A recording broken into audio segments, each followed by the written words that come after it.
आजचे पुढारी त्यांच्या पाचारणाला विसरले आहे, कारण ते आरामदायी जीवनामध्ये अडकले आहे.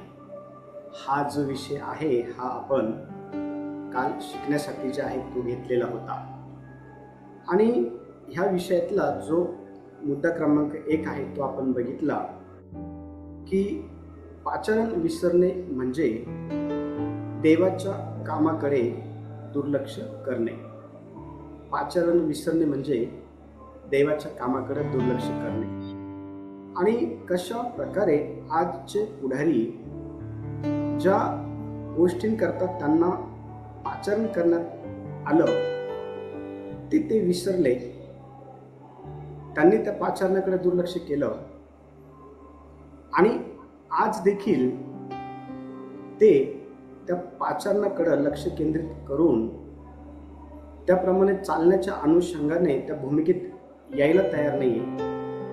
आणि ते का यायला तयार नाहीये ते याच्या मागचं उत्तर आहे, ते आरामदायी जीवनामध्ये अडकलेले आहे. आणि आरामदायी जीवनाने त्यांना त्यांचं जे काही पाचारण आहे, जे देवाने त्यांना त्यांच्या ठाई जो विश्वासयोग्यपणा पाहून केलेलं होतं त्याला ते विसरले आहे. आणि बघा, यामध्ये आपण योनाचं जे काही उदाहरण आहे ते बघितलं होतं. योनाला का देवाने पाचारलं होतं आणि कसा योना हा देवाच्या त्या पाचारणाकडे दुर्लक्ष करून तार्शिशात जे आहे ते पळून जाताना आपल्याला दिसून येतो. आणि योना हा कशा प्रकारे त्या जहाजाच्या तळाला जाऊन गाढ निद्रा जे आहे घेऊन तो त्या पाचारणाकडे दुर्लक्ष करत आपलं वैयक्तिक जे काही आरामदायी जीवन आहे ते जगण्यामध्ये तो वेळ घालवत होता. पण लक्ष द्या, आपण पाहतो की त्याला जास्त जो काही काळ आहे त्या ठिकाणी अशा प्रकारे देवाच्या पाचारणाकडे दुर्लक्ष करून आरामदायी जीवनात वेळ घालवायला आहे ना, वेळ घालवायला जी आहे ती संधी त्याला मिळाली नाही. देवाने त्या ठिकाणी कोणकोणत्या गोष्टी केल्या हे आपण शिकलेलो आहोत. आणि मग कशा प्रकारे त्याने त्याच्या पाचारणाकडे जे देवाने त्याला केलं त्याच्याकडे दुर्लक्ष केलं असल्या कारणामुळे कशा प्रकारे त्याच्या जीवनावर त्याला प्रॉब्लेमचा सामना करावा लागला आणि त्या प्रॉब्लेममुळे त्याला परत त्या पाचारणाकडे जे आहे त्याला यावं लागलं. आणि जे काम देवाने त्याला सांगितलं होतं ते त्या ठिकाणी आपण त्याला करताना पाहतो. आणि त्याने ते काम केलं असल्या कारणामुळं 1,20,000 जास्त जी लोक आहे निनवे शहरातली ती वाचली आणि त्याबरोबर जे काही गुरंढोरं आहे ते देखील वाचली. ज्या वेळेला एक पुढारी हा आरामदायी जीवनामध्ये अडकतो त्यावेळेला तो देवाच्या पाचारणाकडं दुर्लक्ष करून देवा विरोधामध्ये बलवा जो आहे तो करत जीवन जगत असताना आपल्याला पाहतो. अशा प्रकारचे पुढारी पवित्र शास्त्रामध्ये देखील होते आणि त्यांना परमेश्वर देवाने कोणकोणत्या प्रकारच्या गोष्टींच्या द्वारे परत त्यांना पाचारण जे आहे ते आठवून दिलं हे आपल्याला पवित्र शास्त्रात अनेक ठिकाणी पाहायला भेटतं. आज देखील अशा प्रकारचे पुढारी आहे जे पाचारणाकडे दुर्लक्ष करत आहे, जे पाचारण विसरले आहे आणि जे जास्तीत जास्त देवाच्या सेवेमध्ये देवाच्या पैशांच्या द्वारे आरामदायी जीवनात जे आहे जास्त अडकून देवाच्या कामाला ते खऱ्या अर्थाने क्षती पोहोचण्याचं काम करत आहे. आज देखील अशा प्रकारचे लीडर जे आहे ते वर्तमान समयामध्ये आपल्याला आढळून येतात. मग दुसरा क्रमांक आपण पाहिला होता की लोकांना खुश ठेवणं हे देवाच्या इच्छेपेक्षा श्रेष्ठ समजतात असे पुढारी आहेत. म्हणजे देवाने त्यांना ज्या गोष्टीसाठी पाचारण केलं त्या गोष्टींना जास्त श्रेष्ठत्व देण्याऐवजी त्यांनी माणसांना खुश ठेवून माणसांच्या इच्छेला देवाच्या इच्छेपेक्षा जास्त जे काही श्रेष्ठत्व आहे ते दिलं. आणि पहा, अशा प्रकारचे जे काही सेवक आहे हे पवित्र शास्त्रामध्ये देखील आहे. आणि अशा प्रकारच्या सेवकांना त्यांच्या पाचारणाची आठवण करून देण्यासाठी देवाने आपल्याला निवडलेला आहे. आणि संत पौल हा ज्या वेळेला अशा प्रकारच्या पुढाऱ्याला, जो त्याचं खरं जे काही पाचारण आहे तो विसरला होता, ज्याचं नाव पेत्र आहे, त्याला त्याची आठवण करून देतो. आणि आपण गलतीकराचं पत्र 2 अध्याय 12वं वचन आपण पाहिलं की कशा प्रकारे पेत्र हा याकोबाकडील जे लोक आहे ना त्यांना खुश करण्याकरता त्या ठिकाणी तो त्यांच्या इच्छेला, याकोबाकडील आलेल्या लोकांच्या इच्छेला जे आहे ना, देवाच्या इच्छेपेक्षा जास्त जे काही श्रेष्ठत्व आहे ते देत होता. आणि अशा प्रकारच्या चुका हा पेत्र सेवेमध्ये करत असताना त्याच्या सेवेला, त्याच्या पाचारणाला जे काही योग्य बोल आहे ते पौलाने केलेलं आपल्याला पाहायला मिळतं, किंवा योग्य त्या ज्या काही गोष्टी आहे त्या पेत्राला पौलाने सांगितलेल्या आपल्याला पाहायला भेटतात. आणि लक्ष द्या, संत पौल हा गलतीकराच्या पत्राच्या 1 अध्यायाच्या 10व्या वचनामध्ये स्पष्टपणे म्हणतो की मी अजून जर माणसांना खुश करत असतो तर मी ख्रिस्ताचा दास नसतो. आपण ह्या जगामध्ये राहत असताना आपल्याला आपल्या स्वतःच्या आत्मपरीक्षणाकडे जाण्याची आणि आपल्याला ह्या गोष्टी समजून घेण्याची गरज आहे की काय जर देवाने आपल्याला निवडलेलं आहे, देवाने आपल्याला पाचारलेलं आहे, तर मग आपण देवाच्या इच्छेला महत्त्व देतो का आपण माणसांना खुश करण्याकरता त्यांच्या इच्छेला महत्त्व देतो? या ठिकाणी पेत्र हा माणसांना खुश करण्याच्या अनुषंगाने ही कृती करत असताना आपल्याला दिसतो. आणि ही कृती जेव्हा तो करतो त्यावेळेला तो देवाची जी काही इच्छा आहे ना तिला श्रेष्ठत्व देताना दिसत नाही. आणि म्हणून त्या ठिकाणी संत पौल जो आहे तो पेत्राला त्या ठिकाणी करेक्ट करतो. आज देखील अनेक असे लीडर आहेत जे स्वतःला लीडर म्हणतात किंवा त्यांना लीडरशिप करण्याकरता पाचारलेला आहे, आणि ते देखील अशाच प्रकारे पेत्राने जी चूक केली ती करत आहे. आणि अशा प्रकारच्या लीडरांना त्यांच्या पाचारणाला घेऊन त्यांना स्पष्टता आणणं त्यांच्यामध्ये फार गरजेचे आहे. त्यांना स्पष्टता त्यांच्यात आणणं फार गरजेचे आहे, किंवा त्यांना त्याच्या पाचाराची आठवण करून देणं फार गरजेचे आहे. आणि अनेक वेळा ज्या वेळेला त्यांना त्यांच्या पाचारणाची आठवण करून देतो ना त्यावेळेला त्या ठिकाणी ते स्वीकारत नाही, ते त्या ठिकाणी स्वीकारत नाही. इथं देवाला धन्यवाद की पेत्र ह्याने संत पौलाचं जे काही सल्ला आहे सेवे संदर्भाचा तो त्याने ऐकला. आणि आपण पाहतो की पेत्र हा पौलाला मोठा होता. पेत्र हा मोठा होता. पेत्र हा प्रभूचा शिष्य होता.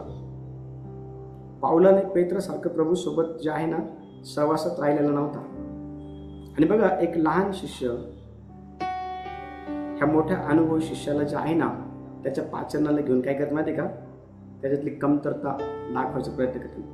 पेत्राने त्या ठिकाणी ते स्वीकारलं. काय स्वीकारलं? कारण पेत्रामध्ये सुज्ञता जी आहे ना काम करत होती. ज्ञान आणि सुज्ञता ह्या दोन वेगवेगळ्या गोष्टी आहेत, पण ह्या दोघेही एक सोबत काम करतात. आणि पेत्रामध्ये ज्ञानाबरोबर सुज्ञता देखील होती. आणि पेत्राला त्याची चूक कळाली, आणि पेत्राच्या त्या चुकीमुळे बर्नबास देखील ओढला गेलेला होता. ज्या वेळेला एक पुढारी त्याच्या पाचारणाला विसरतो ना, त्या पाचारणामुळं त्याच्या मागे येणाऱ्या अनेक लोक जे आहेत ना ते पण त्यांच्या पाचरणापासून काय माहिती का बळकले जातात. आणि म्हणून एका पुढाऱ्याने देवाच्या इच्छेला श्रेष्ठत्व देणं माणसांच्या इच्छेपेक्षा हे फार चांगलं आहे. तिसरा मुद्दा क्रमांक 3 लिहा. मुद्दा क्रमांक 3 लिहा. पाचारणाऐवजी पदाला चिटकून राहणं. असे काही पुढारी आहेत ज्यांना आता पाचारण आवडत नाही. आता त्या पाचारणाऐवजी त्यांना पदाला किंवा जी खुर्ची त्यांच्याकडे आहे त्या खुर्चीला चिटकून राहायला आवडतं. त्या खुर्चीवर बसून ते स्वतःही ज्या गोष्टी करतात त्यांना पाचारलेलं आहे ते काम करत नाही आणि दुसऱ्यांनाही ज्या गोष्टीसाठी देवाने पाचारलेलं आहे त्यांनाही ते काम करू देत नाही. आणि त्या ठिकाणी आपण पाहतो की अशा प्रकारचे जे काही पुढारी आहे हे वर्तमान समयामध्ये पण आहे. वर्तमान समयातल्या पुढाऱ्यांकडे आपण येऊ त्या अगोदर आपण पवित्र शास्त्रामध्ये अशा प्रकारचे जे पुढारी आहे ना, जे खुर्चीला चिटकून राहिलेले होते, जे पदाला चिटकून बसलेले होते, त्यांचं पदाला चिटकून राहणं, त्यांचं खुर्चीला चिटकून राहणं हे देवाच्या राज्यामध्ये अडखळण्याचं कारण जे आहे ते झालेलं आहे. बघा, कोणीतरी पहिले शमूएल 15 अध्याय आणि वचन 11 कोणीतरी काढा. आणि पहिले शमूएल 15व्या अध्यायाच्या वचन 11 मध्ये एक व्यक्ती आपल्याला पाहायला भेटतो जो परमेश्वराला अनुसरण्याचं सोडून जे आहे ना, देवाच्या आज्ञाचं पालन त्याने केलं नाही आणि तो त्या पदाला चिटकून राहिला असल्या कारणामुळं आपण पाहतो की तो हे विसरून गेला की त्याला ते पद देवाने का दिलेलं आहे. तो हे विसरून गेला की त्या पदावरती देवाने त्याला का ठेवलेलं आहे. कोणीतरी पहिले शमूएल 15 अध्याय आणि 11 वचन वाचण्यासाठी मदत करा. मी शौलाला राजा केले याचा मला पस्तावा होत आहे, कारण मला अनुसरण्याचे सोडून देऊन त्याने माझ्या आज्ञा पाळल्या नाहीत. यावरून शमूएलाला संताप आला व तो रात्रभर परमेश्वराचा धावा करत राहिला. Very good. आता ह्या ठिकाणी आपण पाहतो की परमेश्वराचं जे वचन आहे ते शमूएलाला प्राप्त झालं आणि ते वचन पुन्हा संदर्भात माहिती का, ते वचन शाऊला संदर्भात होतं. आता शाऊला संदर्भात शमूएलाला जे वचन प्राप्त झालं परमेश्वराकडून ते काय होतं माहिती का, वचन सांगत आहे मी शाऊलाला राजा केलं याचा मला पस्तावा होत आहे. आज देखील अनेक पुढाऱ्यांना पुढारपण देवाने सोपवून पाचारण देवाने पुढाऱ्यांना देऊन देव पस्तावलेला आहे. का माहिती का, कारण ज्या गोष्टी देवाला अपेक्षित नव्हत्या त्या ते आज पदाला चिटकून करत आहेत. ज्या गोष्टी देवाला अपेक्षित नव्हत्या त्या गोष्टी पदाला चिटकून ह्या ठिकाणी शाऊल करत असलेला आपल्याला पाहायला भेटतो. देवाने त्याला ह्या गोष्टी करण्यासाठी निवडलेलं नव्हतं. देव म्हणत आहे की मला पस्तावा झाला. का पस्तावा झाला, कारण त्याने मला अनुसरण्याचं सोडलं. शाऊलाने परमेश्वर देवाला अनुसरण्याचं का सोडलं माहिती का, कारण तो ऐश्वर्यामध्ये जे आहे ना, तो आरामदायी जीवनामध्ये जे आहे ना जीवन जगत होता. लक्ष द्या, शाऊल हा राजा होण्याच्या योग्यतेचा नव्हता. शाऊल हा खऱ्या अर्थाने आपल्या बापाचं गाढव जे हरवलं होतं ना ते एका गड्याला घेऊन शोधण्यासाठी गेलेला आपल्याला एक गाढव शोधणारा माणूस, त्याला देवाने इस्रायलाचा राजा केलं. देव जर धुळीतून उचलून अधिपतीच्या पंक्तीमध्ये बसवतो तर त्या अधिपतीने, त्या पुढाऱ्याने देवाने ज्या कामासाठी निवडलेलं आहे, ज्या कामासाठी बसवलेलं आहे ते काम करणं फार गरजेचं आहे. बघा, कोणीतरी 9वा अध्याय, पहिले शमूएल 9वा अध्याय आणि वचन 3 पहा की खऱ्या अर्थाने शाऊलाचा बॅकग्राऊंड काय होता, शाऊलाची पृष्ठभूमी काय होती. बघा, कोणीतरी 9वा अध्याय आणि 3रं वचन वाचा. एकदा शाऊलाचा बाप कीश याची गाढवी चुकली तेव्हा कीश आपल्या पुत्र शाऊल याला म्हणाला, आपल्या बरोबर एक गडी घेऊन जा आणि गाढवांचा शोध लाव. आपल्या बरोबर एका नोकराला घेऊन जा आणि काय कर, जे गाढव हरवलेलं आहे त्याचा शोध कर. गाढवाच्या माग जाणारा व्यक्ती परमेश्वर हा इस्रायलाच्या राजासमोर बसवते. आणि बघा वचन स्पष्टपणे सांगतं कोणत्या कामासाठी त्याला राजा केलं माहिती का? बघा 9 अध्याय 16 वचन वाचा. का त्याला राजा केलं होतं? उद्या ह्या सुमारास मी तुझ्याकडे बन्यामिनी प्रांतातला एक मनुष्य पाठवीन, त्याला अभिषेक करून माझ्या इस्रायल लोकांवर अधिपती. तो माझ्या लोकांना फलिस्त्यांच्या हातून सोडविल, कारण माझ्या लोकांचे गाढाणे माझ्याकडे आले आहे, म्हणून त्याच्याकडे माझी नजर गेली आहे. पूर्ण वचन वाचा. 16 वचन. येस, हा पूर्ण वाचलं. तो माझ्या लोकांना. येस, वाचा. परत वाचू का? हो, वाचा. उद्या ह्या सुमारास मी तुझ्याकडे बन्यामिनी प्रांतातला एक मनुष्य पाठवील, त्याला अभिषेक करून माझ्या इस्रायल लोकांवर अधिपती नेम. तो माझ्या लोकांना फलिस्त्यांच्या हातून सोडविल, कारण माझ्या लोकांचे गाढाणे माझ्याकडे आले आहे, म्हणून त्याच्याकडे माझी नजर गेली आहे. Very good. आता बघा ह्या ठिकाणी आपण काय पाहतो की इस्रायल लोकांचा अधिपती म्हणजे इस्रायल लोकांवरती राजा झाला नाही. आणि तो काय काम करेल त्या पदावरती बसून? तर पलिष्त्यांच्या हातून इस्रायल लोकांना सोडल. आता पलिष्टी हे शैतानाचं जे काही प्रतीक आहे ते आहे. लक्ष द्या, आज जर पुढाऱ्यांना देवाने पदावरती बसवलेलं आहे, आज जर पुढाऱ्यांना देवाने पाचारून एखादी जबाबदारी जर दिलेली आहे, तर ती जबाबदारी काय माहिती का? लोकांना शैतानाच्या राज्यातून काढून आणून देवाच्या राज्यात शिफ्ट करणं, देवाची सेवा करणं.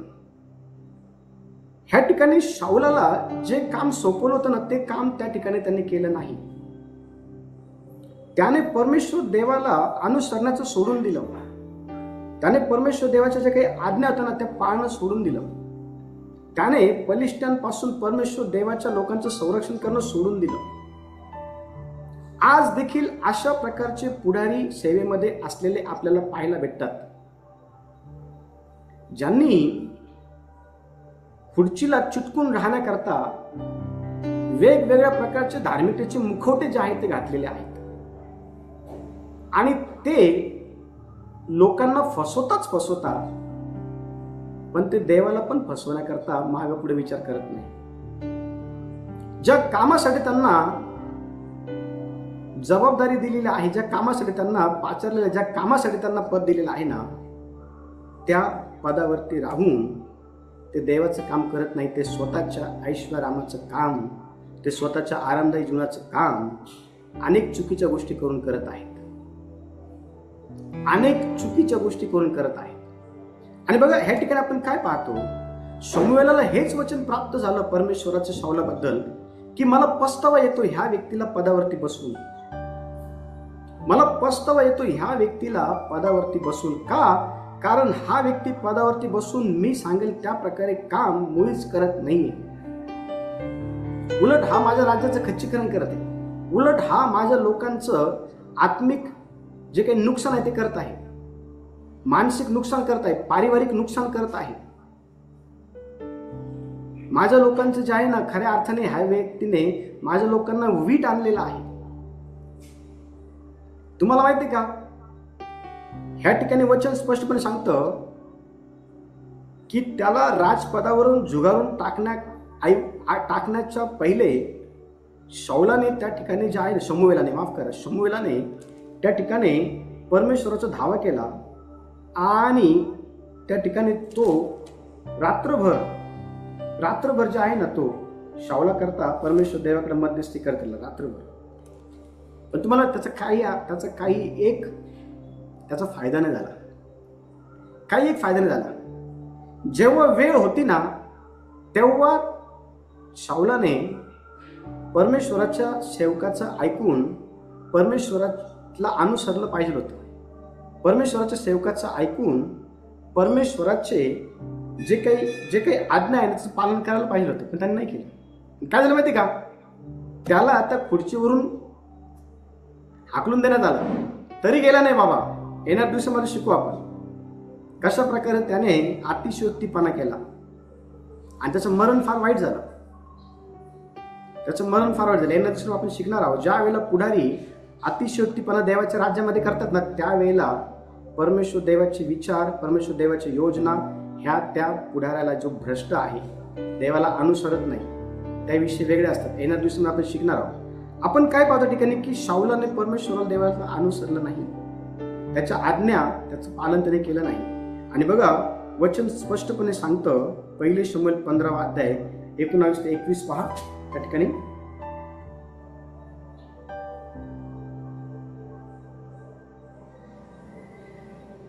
1 शमूएल 15 अध्याय 19 ते 21.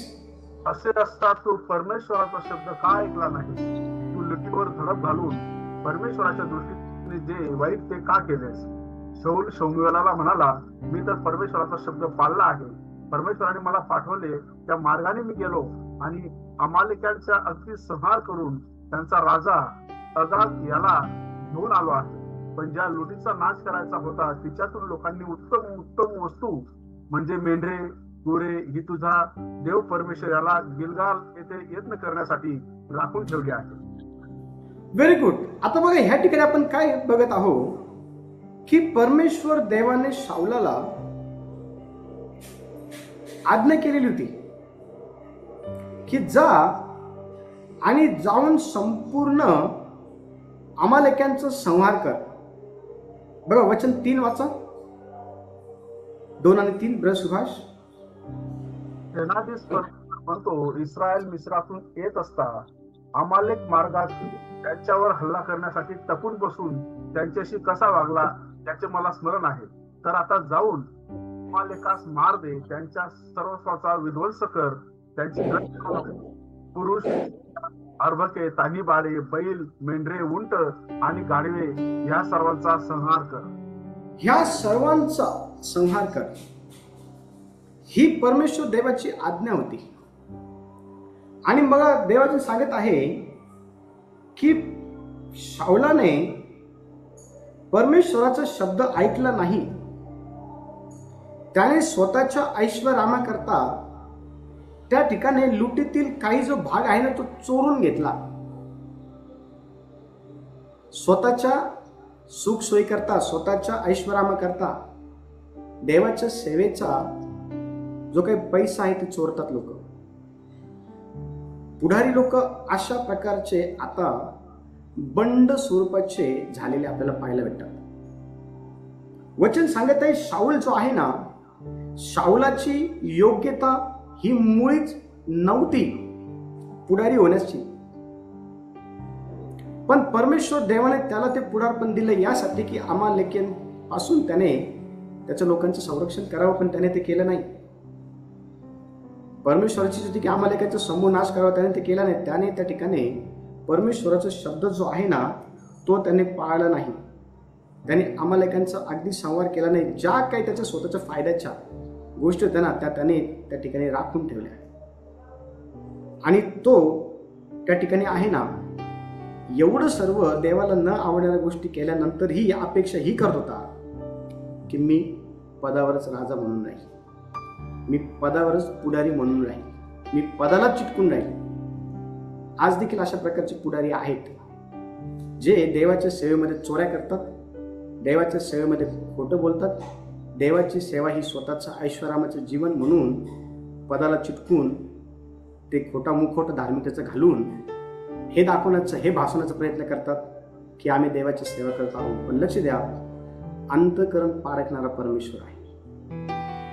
अंतःकरण पारखणारा हा परमेश्वर आहे. परमेश्वर देवाला सगळं काही कळतं. म्हणून तर दावीदाला म्हणाला, तुझ्या उपस्थितीमधून मी कुठं जाऊ, कारण मी कुठेही गेलो सर्व काही तूच निर्माण केलेलं आहे आणि सर्व ठिकाणी तुझी उपस्थिती आहे. तू सर्व व्यापी आहे, सर्व ज्ञानी आहे, सर्व समर्थ तू आहे. ह्या गोष्टी पुढारी ऐश्वर्याच्या जीवनामुळं आपण पाहतो की ते आंधळे झालेले आहेत. त्यांची अंतःकरण जे आहे ना ती कठोर त्यांनी करून घेतलेली आहे. ते असं समजतं की आता आपलं कोणीही काही करू शकणार नाही, म्हणजे ते देवाला पण चॅलेंज करतात. पण लक्ष द्या, ह्या ठिकाणी आपल्याला पाहायला भेटतं की परमेश्वर देवाने शमूएलाला सांगितलं की जा त्याला सांग की मी माझ्या मनासारखा राजा निवडलेला आहे. आता तुझी गरज नाही. मी माझ्या मनासारखा पुढारी निवडलेला आहे, आता तुझी गरज नाही. लक्ष द्या, त्याला देवाने क्लिअर मॅसेज दिल्यानंतर देखील तो त्या ठिकाणी ते पद सोडायला तयार नव्हता, कारण त्याला सवय झाली. ते पद सोडायला तयार नव्हता, ते सवय झाली होती. हो, पण तुम्हाला माहिती का, त्याचा शेवट खूप बॅड झाला, खूप वाईट झाला त्याचा शेवट. लक्ष द्या, देवाने आपल्याला का निवडलेलं आहे? देवाची इच्छा ही आहे की आपण आपल्या पाचारणाकडे लक्ष द्यावं. देव हा ज्यावेळेस आपल्याला मोठं करतो ना, देव ज्यावेळेस आपल्यावर जबाबदारी टाकतो ना, देव ज्या वेळेला आपल्याला एखादी गोष्ट करण्यासाठी निवडतो ना, त्यावेळेला त्या निवडीपासून आपण आपले दिवस कितीही चांगले झाले तरी ते आपण आचरण विसरू नये. आणि आपण आपल्या स्वतःचे दिवस चांगले आणून घेण्याचा विचार करूच नाही, कारण वचन स्पष्टपणे सांगतं, परमेश्वराचं भय धरणाऱ्या व्यक्तीला परमेश्वर झोपेतही आशीर्वाद देतो. झोपेतही आशीर्वाद देतो. परमेश्वर सांगतं की माझी प्रचिती घेऊन पहा मी कसा आहे ते. परमेश्वर किती चांगला आहे याचा अनुभव घेऊन पहा. कसा घ्यायचा अनुभव? त्याने दिलेल्या जबाबदारीला विश्वासयोग्यतेने पार पाडत जेव्हा आपण पुढे जातो ना, त्यावेळेला परमेश्वर देव आपल्याला कोणत्याही चांगल्या गोष्टींची वाण ही मुळीच पडू देत नाही. मुळीच पडू देत नाही. कारण वचन सांगतं स्पष्टपणे की जो पुरुष परमेश्वराचं भय धरतो ना, त्याच्या मस्तकी आशीर्वाद असतात आणि त्याचा जो भाता आहे ना तो आशीर्वादाने भरलेला असतो. आत्ताचे लीडर लोकांचे भाते आशीर्वादाने भरलेले नाहीये. त्यांनी पदाला चिटकून स्वतःचे भाते आशीर्वाद करून घेतलेले आहे, चोऱ्या करून, खोटं बोलून, देवाच्या राज्याचं खच्चीकरण करून, आणि दाखवताना असं दाखवतात की आम्हाला देवाने आशीर्वाद केलेला आहे. शाऊलाने देखील ह्या ठिकाणी अशाच प्रकारे इस्रायल लोकांना भासवण्याचा प्रयत्न केला. लक्ष द्या, वचन स्पष्टपणे सांगतं, तो शमूएलाची विनंती करू लागला, गया ऐकू लागला, माझ्याबरोबर थांब, माझ्यापासून लांब जाऊ नको, माझ्यापासून जाऊ नको, माझ्याबरोबर थांब. हो, त्या ठिकाणी लोकांची सहानुभूती घेण्याकरता. लक्ष द्या, आपल्याला असं पुढारी बनायचं आहे जे देवाने अपेक्षित केलेलं आहे आपल्याकडनं. तिसरा मुद्दा क्रमांक 3 लिहा, मुद्दा क्रमांक 4 लिहा. आजची पुढारी संपत्ती व ऐश्वर्याम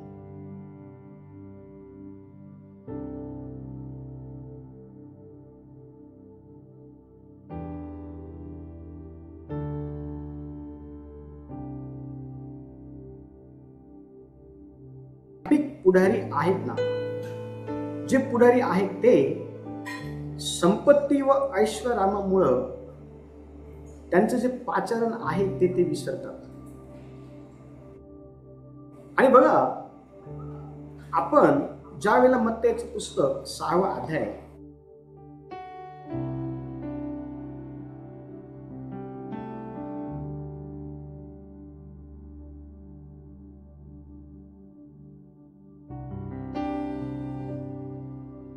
आणि ऐश्वर्यामध्ये अडकून त्याची सेवा कशी करू लागतो त्याबद्दल काय लिहिले पहा. 24 वचन,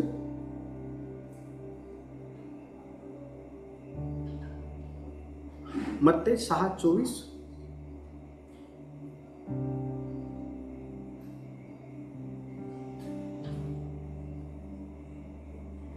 कुणाला भेटलं?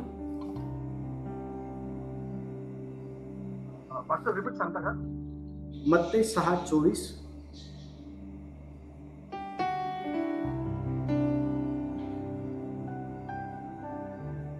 कोणीही 2 धन्याची चाकरी करू शकत नाही, कारण तो एकाचा द्वेष करील व दुसऱ्यावर प्रीती करील, अथवा एकाशी निष्ठेने वागेल व दुसऱ्याला तुच्छ मानील. तुम्ही देवाची आणि धनाची चाकरी करू शकत नाही. Very good. कोणीही 2 स्वामीची जी काही गुलामी, जी काही नोकरी आहे ती करू नाही शकत. कोणीही 2 धन्याची जी काही सेवा आहे, चाकरी आहे, ती करू शकत नाही. आणि जर करायचा प्रयत्न केला पण एखाद्या पुढाऱ्याने, तर तो पुढारी कोणत्या तरी एका स्वामीला खुश ठेवल आणि कोणत्या तरी एका स्वामीला तुच्छ लेखल. आणि पुढारी ज्या स्वामीला खुश ठेवल ना, तो स्वामी काय माहिती का? तो स्वामी आहे ह्या जगाची संपत्ती, ह्या जगाचं ऐश्वर्य.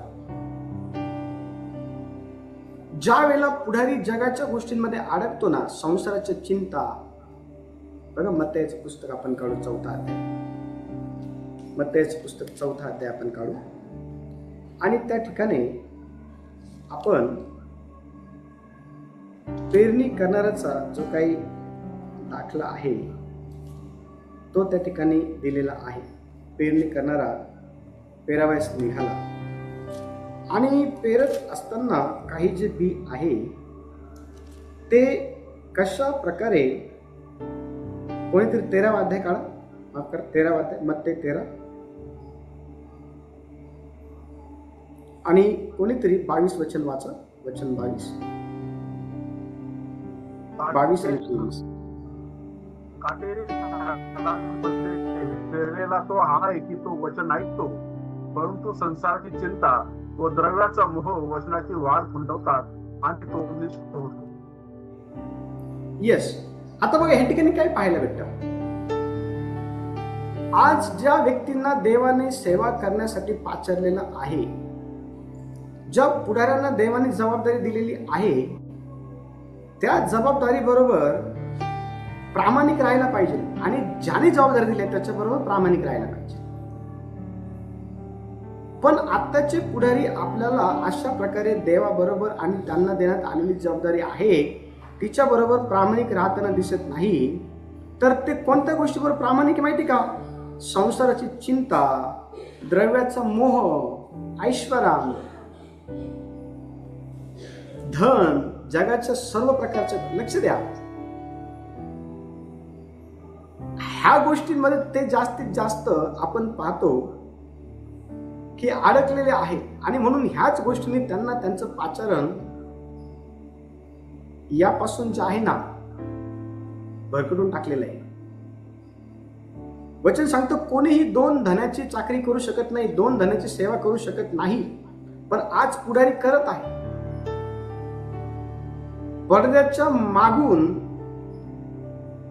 खऱ्या अर्थाने ते संपत्तीमुळं, ऐश्वर्यामुळं, संसाराचं ज्या काही संसाराच्या चांगल्या चांगल्या गोष्टी आहेत त्याच्यामुळं आपण पाहतो की पडद्याच्या आतमधून ते त्याची चाकरी करत आहे आणि पडद्याच्या समोर ते दाखवत आहे की आम्ही परमेश्वराची सेवा करत आहे आणि परमेश्वराने आम्हाला आशीर्वाद केला. एक व्यक्ती, ज्या वेळेला आपण लूक सुवर्तमान 18वा अध्याय आणि वचन 23 आपण वाचतो ना, एक व्यक्ती श्रीमंत येशूकडे आला आणि त्या ठिकाणी आपण पाहतो की त्या तरुण पुरुषाला सार्वकालिक जीवन पाहिजे होतं. पण ते सार्वकालिक जीवन मिळवणं एवढं सोपं नव्हतं. त्यासाठी त्याला काही गोष्टी कराव्या लागणार होत्या, काही गोष्टी करायला सांगितल्या होत्या. आणि त्याला सांगितलं की तुझ्याकडे असेल नसेल ते गरिबांना दे आणि तू माझ्या मागे मला अनुसर, म्हणजे तुला स्वर्गामध्ये संपत्ती मिळेल. ह्या ठिकाणी आपण पाहतो की हा जो तरुण पुरुष आहे ना, हा देवाला अनुसरण्यापेक्षा जास्त हा त्याच्याकडे असलेली जी संपत्ती आहे तिला तो जास्त अनुसरत होता. देवापेक्षा जास्त विश्वासू हा त्याच्याकडे असलेली संपत्ती ना तिच्याबरोबर जास्त विश्वास उभे होता आणि तो खिन्न झाला. ज्या वेळेला एखादा पुढारी जो देवाचं काम करत नाही आणि त्याला त्याचं पुढारपण जे आहे सोडायला लावतो किंवा एखादा दुसऱ्या व्यक्तीच्या पुढारपणावरती देव नियुक्त करतो ना, त्यावेळेला तो पुढारी खिन्न होऊन जातो. आणि तो जो आहे ना मग त्याच्या जीवनामध्ये खऱ्या अर्थाने आपण पाहतो की तो ढासळतो. कारण का? त्याचा जो पाया आहे ना तो खडकावरती नसतो. खडक म्हणजे ख्रिस्तावरती नसतो. त्याचा पाया हा पैशांवरती, त्याचा पाया संपत्तीवरती, त्याचा पाया ऐश्वर्यावरती, परमेश्वरावरती नसतो.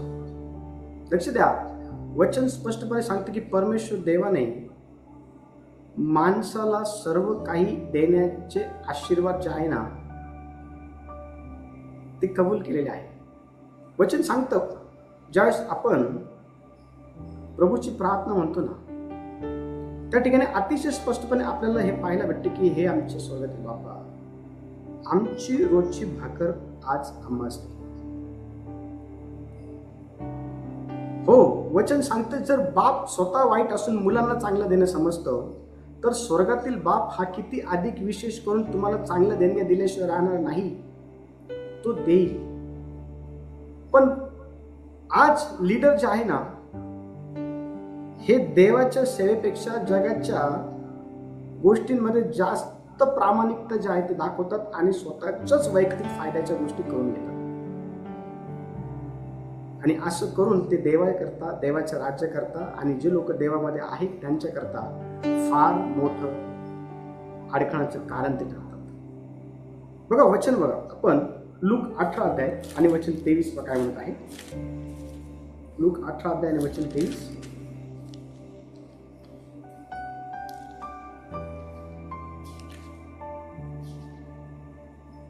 पण हे ऐकून तो अतिशय खिन्न झाला, कारण तो फार श्रीमंत होता. हे ऐकून तो श्रीमंत माणूस थोडा खिन्न नाही झाला. शब्द पहा, शब्द अतिशय स्पष्टपणे त्या ठिकाणी काय लिहिले पहा. अतिशय खिन्न झाला. अतिशय खिन्न झाला. त्याच्या दुखत्या रथवरती हात ठेवून दिला असं त्याला वाटलं. लक्ष द्या, परमेश्वर देवाला कळतं खऱ्या अर्थाने आपण काय आहोत. आपल्याला आपण म्हणतो की तुला माहिती नाही मी काय म्हणून. अनेक वेळा आपण हा जो काही डायलॉग आहे तो मारतो, तुम्हाला माहिती नाही मी काय म्हणून. माहिती झालं ना तुम्हाला पण कळलं. लक्ष द्या, खरी गोष्ट ही आहे, आपल्या स्वतःलाच माहिती नसते की आपण काय आहे म्हणून. आपण बघितलं वचनातून आपण वाफ आहोत. वाफ ती डोळ्याला दिसते, काही वेळेनंतर ती दिसेना असे होते. आपण काही नाही आहे, आपण माती आहोत. लक्ष द्या, आपण ना घमंड हा फक्त देवामध्येच केला पाहिजे. पदावरती नाही, पैशावरती नाही, गाडी घोड्यावरती नाही, नोकरी चाकरीवरती नाही, लेकरांवरती नाही, संसारावरती नाही. जे काही तुमच्याकडे आहे ते सर्व देवाने तुम्हाला दिलेलं आहे. आणि म्हणून त्या विषयाला घेऊन कधीच मीपणा, घमंड, बिमंड कोणत्याच गोष्टी ठेवू नका. सर्व इथंच राहील, काही येणार नाही सोबत. हो, हा जो व्यक्ती आहे ना हा खिन्न झाला, खिन्न, फार खिन्न झाला. कारण जर त्याला खरंच सार्वकालिक जीवन पाहिजे असतं तर त्या ठिकाणी एका क्षणामध्ये निर्णय घेतला असता, जक्कयासारखं, की मी ज्यांना लुबाडून घेतला असेल त्यांना मी चौपट परत देतो. माझं धन, माझा पैसा अडका गोरगरिबांना मी देतो. त्याने निर्णय घेतला आणि तो देऊन टाकला.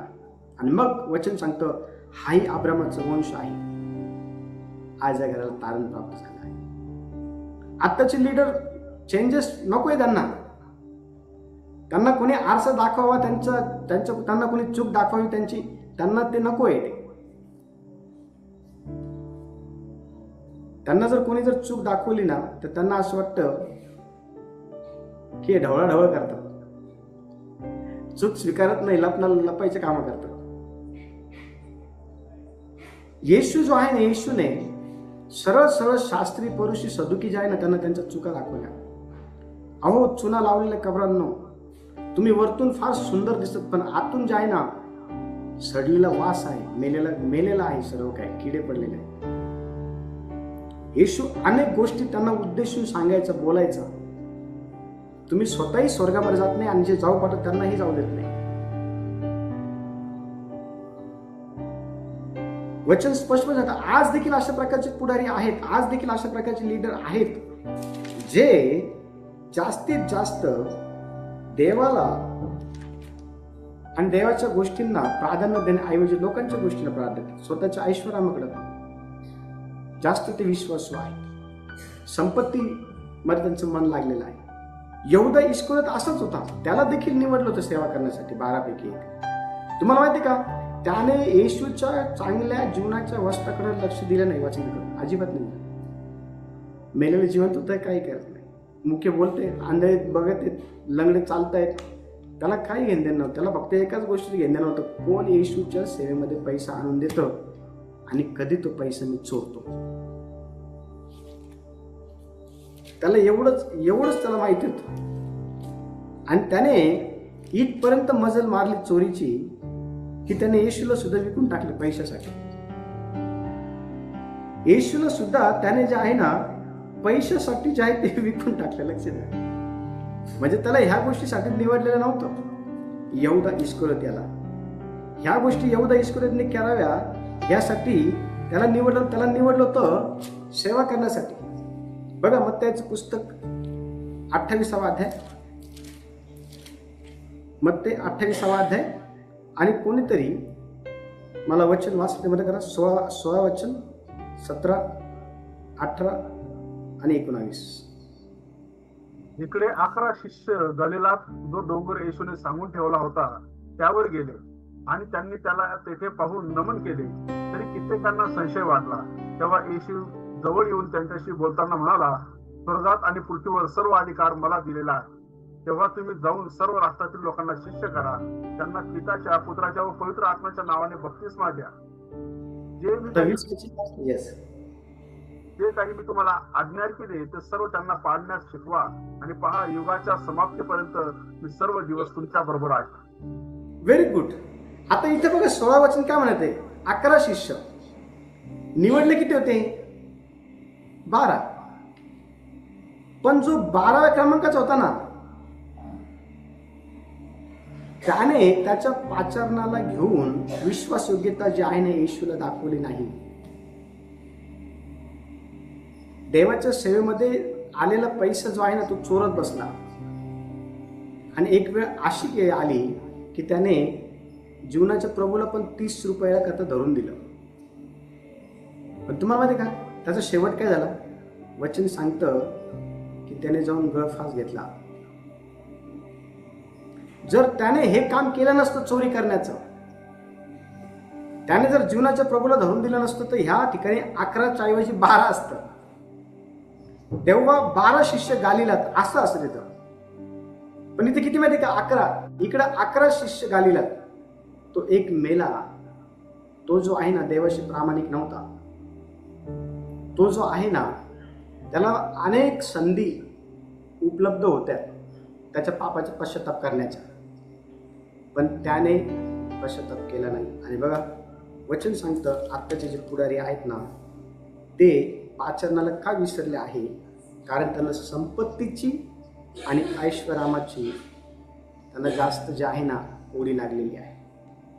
म्हणून ते देवाच्या पाचरणाबरोबर गद्दारी करतात, देवाबरोबर गद्दारी करतात आणि स्वतःच्या ऐश्वर्यामध्ये लक्ष देतात.